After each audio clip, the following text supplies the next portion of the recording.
been anxious, I can't sleep. Worthless worries burning me. I heard the sun chase the wind till my tired spirit spins into the ground. Will I try to take control? Fear and terror grip my soul. I need joy, I need peace, I need rest, I need relief. I look to you and you teach me to seek your kingdom, seek your righteousness. Seek your kingdom, seek your righteousness. I will seek your kingdom, seek your righteousness. Seek your kingdom, seek your righteousness.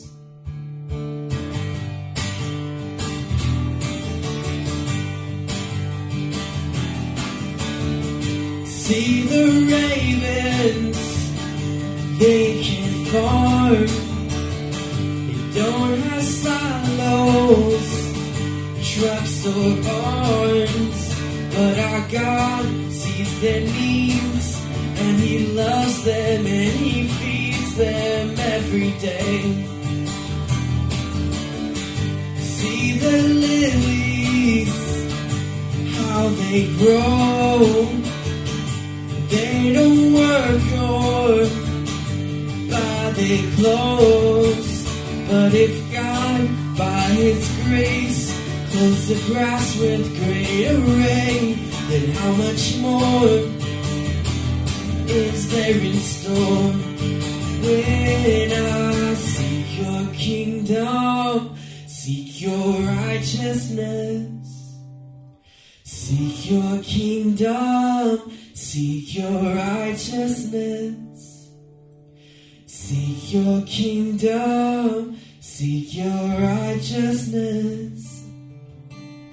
Seek your kingdom, seek your righteousness. Seek your kingdom, seek your righteousness. Seek your kingdom, seek your righteousness. Oh, I will seek your kingdom, seek your righteousness. Seek your kingdom, seek your righteousness. I will seek your kingdom, seek your righteousness. Seek your kingdom, seek your righteousness. Oh, I will seek your kingdom, seek your righteousness. Seek your kingdom, seek your righteousness.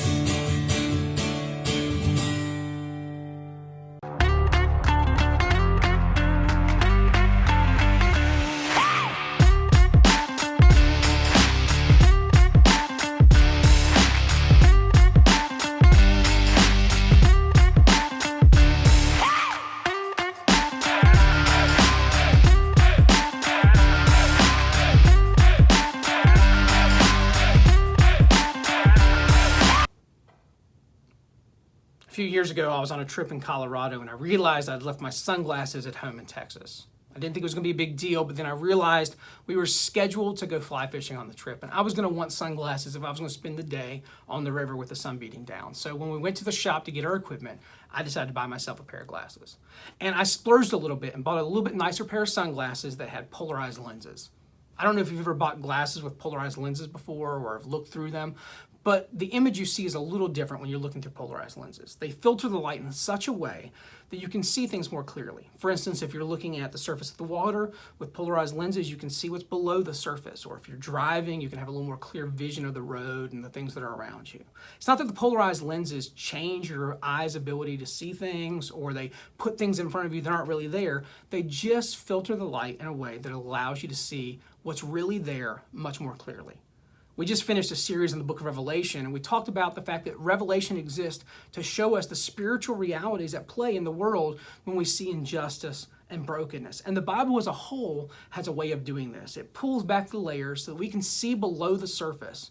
And this is especially true when we talk about conversations surrounding justice. We've been going through this series based on Micah chapter 6, verse 8. Where we're told that God requires his followers to act justly, to love mercy, and to walk humbly with God.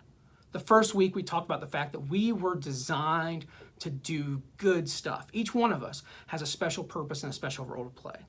Last week we talked about what it looks like to love mercy, that we should not just like to receive mercy for ourselves, but we have to want to give mercy to other people. And today we just want to talk about what justice actually is. Sometimes we think justice is people getting what they deserve, being punished when they step out of line. But mercy is specifically people not getting what they deserve. And we're told to both act justly and love mercy. So justice can't just be about punishment for wrongdoing. In fact, when we talk about justice from a biblical perspective, what we mean is righting wrongs or making wrong things, broken things in the world right. And we all can look around us and say, man, there's plenty of brokenness and sin and stuff that's just corrupting the world around us. And justice is about us partnering with God to come along and do the work to make those things right. Some translations of Micah 6:8 will say something like, God requires us to do what is right. And this is a message that's all throughout the Bible, that when there are situations that are complicated and injustice and brokenness exist, God is calling his followers to do the right thing. Here's a few examples. James chapter 1, verse 27 says, religion that is pure and undefiled before God the Father is this, to care for orphans and widows in their distress, and to keep oneself unstained by the world. Psalm 82:3 says this, give justice to the weak and to the orphan. Maintain the right of the lowly and the destitute. Or Zechariah 7, 9 through 10. This is what the Lord of heaven's army says. Judge fairly and show mercy and kindness to one another. Do not oppress widows, orphans, foreigners, and the poor, and do not scheme against each other. Or Proverbs 31:8 says, speak out for those who cannot speak, for the rights of all the destitute. Or I love this one from Amos chapter 5, verse 24. But let justice roll down like waters, and righteousness like an ever-flowing stream.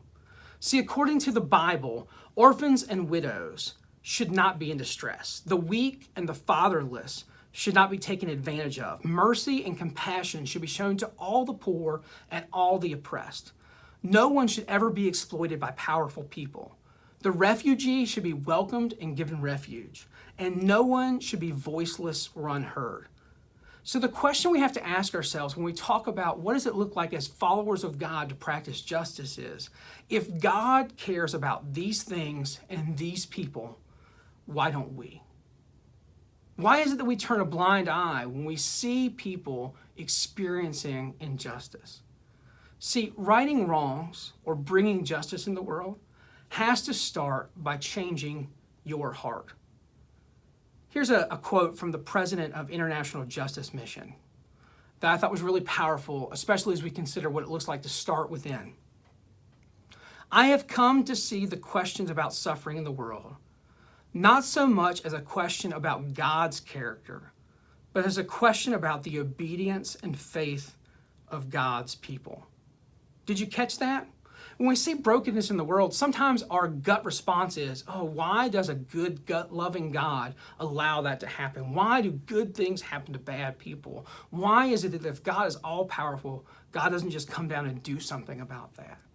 But what he said is when he sees that, it doesn't cause him to question God. Instead, he asks, why is it that God's followers, why is it that Christians aren't being more obedient to God's calling? See, if we go all throughout the Bible, followers of God are told, hey, you are supposed to be responsible for each other. You're supposed to care for those who have a hard time caring for themselves. Those who are oppressed by other systems and peoples and groups, those are your responsibility. You're supposed to step up in all of these situations to make a difference because that is what it means to honor God. That's the good work that God is calling you to do, that each and every one of us has an opportunity to serve and make a difference in the lives of people. So why is it that when we see those things, instead of saying, man, where can I serve? How can I do something? Instead we say, God, why don't you take care of this? It's not an issue of God's character. It's a question about our obedience. So here's your action point for the week. I want you to honestly examine yourself. If you're going to do the hard work of justice, it starts by looking inward, asking yourself questions. Am I really allowing God to lead me to do works of justice? See, if you've listened and learned like we've encouraged you to for the past 2 weeks, you should be moved by what you see. The things that break God's heart should break your heart. You should be able to understand that there is real injustice at play in the world. And you should be moved to change yourself to respond in those ways. So what you need to honestly consider this week is what biases and prejudices do you have? What things have you believed wrongly about the world that have kept you from helping other people and coming alongside and doing the work of justice that God is wanting to do in the world? We all have biases. We all have prejudices. But God is asking us to examine ourselves, to reflect on ourselves, and to look and see where our character is not aligned with God's character. Because if God cares about these things, God cares about these people, then we should too. So your challenge this week is to examine your heart.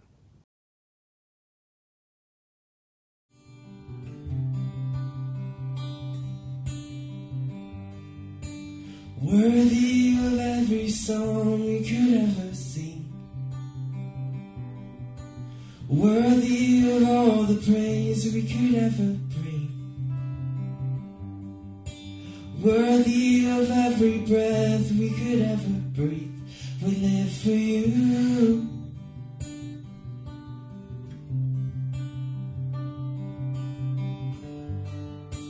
Jesus, the name above every other name.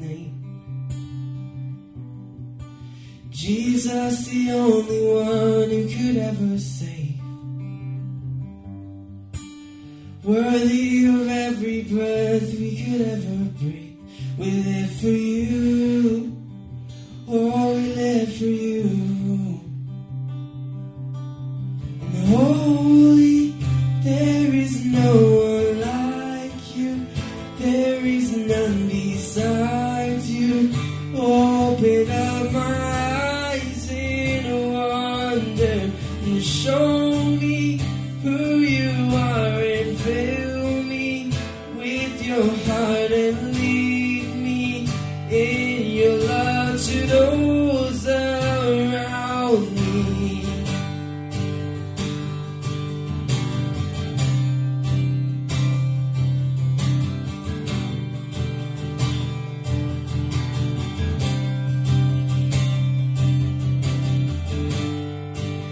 Worthy of every song we could ever sing.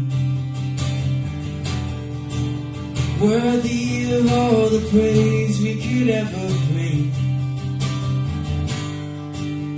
Worthy of every breath we could ever breathe.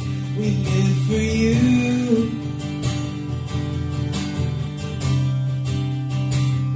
Oh, Jesus, the name above every other name.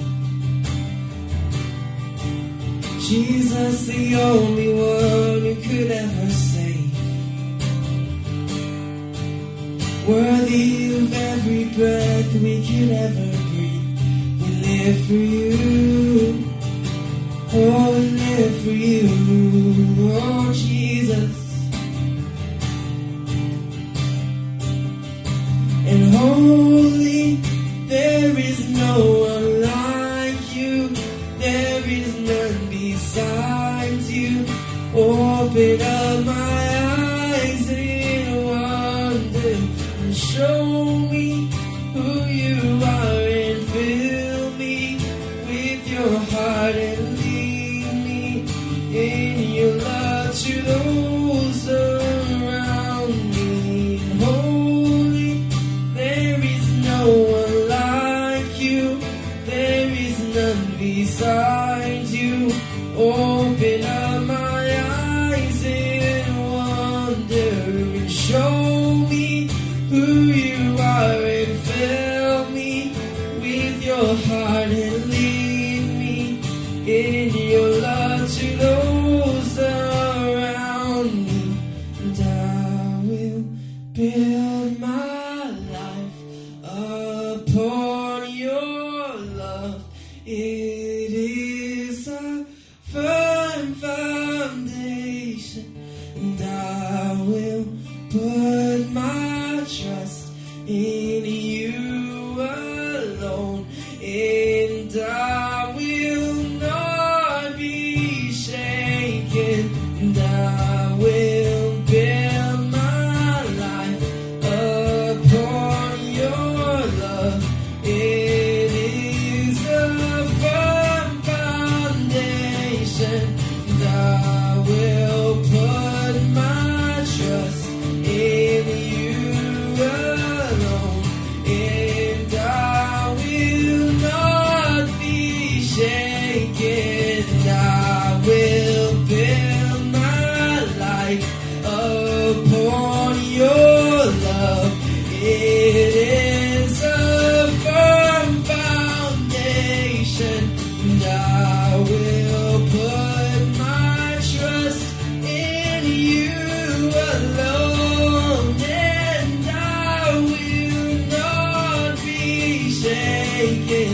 In the holy, there is no one like you. There is none besides you. Open up my eyes in wonder.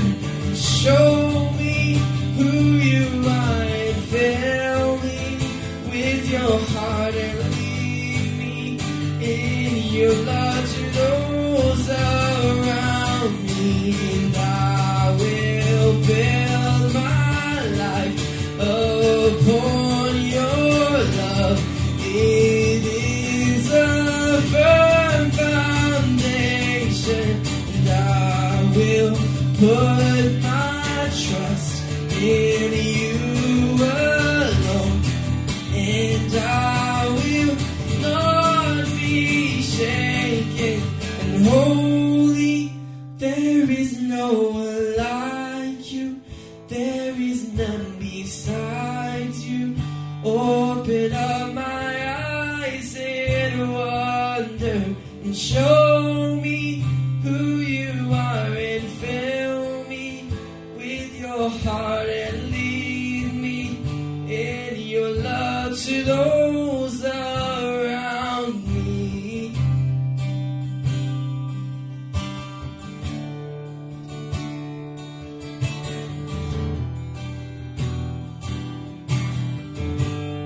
To those around me.